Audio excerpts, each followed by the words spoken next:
Hi. അപ്പോൾ ഇപ്പോൾ exam ഒക്കെ വരാൻ പോവാണല്ലേ, മോഡൽ എക്സാമിനും മെയിൻ എക്സാം ഒക്കെ വരാൻ പോവാണ്. അപ്പം ഏറ്റവും കൂടുതൽ ഒരു ചോദ്യം അല്ലെങ്കിൽ ഏറ്റവും കൂടുതൽ കുട്ടികൾ കൺസേൺ ആയിട്ട് പറയുന്ന ഒരു സംഭവമാണ്, നല്ലോണം പഠിച്ചിട്ടൊക്കെ പോകും, പക്ഷേ ക്വസ്റ്റ്യൻ പേപ്പർ കിട്ടുമ്പോഴത്തേക്ക് കൃത്യമായിട്ട് എഴുതാൻ പറ്റിയില്ല, അല്ലെങ്കിൽ നല്ലോണം ചെയ്യാൻ പറ്റില്ല. ആൻസേഴ്സ് എല്ലാം അറിയാം, അല്ലെങ്കിൽ ചിലർക്ക് ചിലപ്പോൾ അറിയത്തില്ലായിരിക്കും, പക്ഷെ അറിയാവുന്നത് പോലും എഴുതാൻ പറ്റാത്ത രീതിയിൽ അവസ്ഥ വന്നിട്ടുണ്ട്.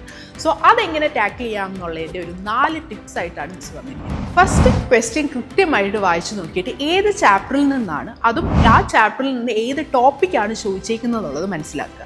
രണ്ടാമത് നിങ്ങൾ ചെയ്യേണ്ട കാര്യം എന്ന് പറഞ്ഞാൽ തിയറി സൈഡ് ആദ്യമേ എഴുതി തീർക്കാൻ ശ്രമിക്കുക. കാരണം പ്രോബ്ലം കൊണ്ടിരിക്കുമ്പോൾ മിക്ക ആൾക്കാർക്കും പറ്റുന്നൊരു കുഴപ്പമാണ്, അത് കറക്റ്റ് ആണോ ഇല്ലയോ എന്നുള്ളത്, അല്ലെങ്കിൽ കിട്ടിയില്ല എന്നുണ്ടെങ്കിൽ ചിലപ്പം ഒരു ടെൻഷൻ അടിക്കും. സോ ഫസ്റ്റ് തിയറി എഴുതിയതിന് ശേഷം പ്രോബ്ലം നിങ്ങൾ ടാക്കിൾ ചെയ്യുകയാണെന്നുണ്ടെങ്കിൽ കുറച്ചുകൂടെ സിമ്പിളായിട്ട് നിങ്ങൾക്ക് മാർക്ക് സ്കോർ ചെയ്യാനും പറ്റും, അതേപോലെ മിക്ക ക്വസ്റ്റ്യൻസും ആൻസർ ചെയ്യാനും പറ്റും.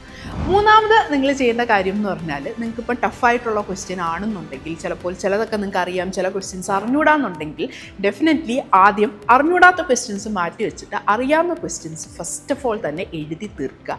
എന്നിട്ട് ബാക്കിയുള്ള അറിഞ്ഞൂടാത്ത ക്വസ്റ്റ്യൻസ് പതുക്കെ വായിച്ചു നോക്കി മനസ്സിലാക്കി നിങ്ങൾക്ക് അറിയാവുന്ന രീതിയിൽ എഴുതാമെന്നുള്ളതാണ്.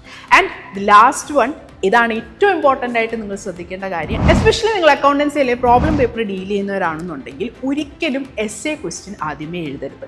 കാരണം നിങ്ങൾക്ക് പ്രോബ്ലം പേപ്പർ ആയതുകൊണ്ട് തന്നെ നിങ്ങൾ പ്രോബ്ലം ചെയ്യുമ്പോൾ അത് കിട്ടിയില്ല എന്നുണ്ടെങ്കിൽ പിന്നെ അതും കൊണ്ട് നിങ്ങൾ ഇരിക്കുമ്പോഴത്തേക്കും ബാക്കിയുള്ള 1 മാർക്ക് 2 മാർക്ക് 3 മാർക്കിൻ്റെ ഒന്നും നിങ്ങൾക്ക് എഴുതാൻ പറ്റത്തില്ല. ആൻഡ് +1 കുട്ടികളോടാണ്, ഫൈനൽ അക്കൗണ്ട്സ് ആണ്, നിങ്ങൾ ആദ്യമായിട്ടായിരിക്കും അക്കൗണ്ടൻസിയുടെ ഇത്രയും വലിയൊരു എക്സാമും കാര്യങ്ങളും എഴുതാൻ പോകുന്നത്. സോ ഫൈനൽ അക്കൗണ്ട്സ് ബാലൻസ് ആയില്ല എന്നുണ്ടെങ്കിൽ നിങ്ങൾ പിന്നെ അതിൻ്റെ പുറകിൽ ബാക്കിയൊന്നും നിങ്ങൾക്ക് ചെയ്യാൻ പറ്റത്തില്ല. സോ ഡെഫിനറ്റ്ലി എസ്എ ക്വസ്റ്റ്യൻ ആദ്യമേ എടുത്ത് എഴുതരുത്. നിങ്ങൾക്ക് അറിയാവുന്നതാണെങ്കിൽ പോലും ആദ്യമേ എടുത്ത് എഴുതരുത്. സോ ഇത്രയൊക്കെയാണ്, ഈ കാര്യങ്ങളൊക്കെ ഓർത്ത് വെച്ചിട്ട് വേണം നിങ്ങൾ എക്സാം എഴുതാൻ പോവാൻ.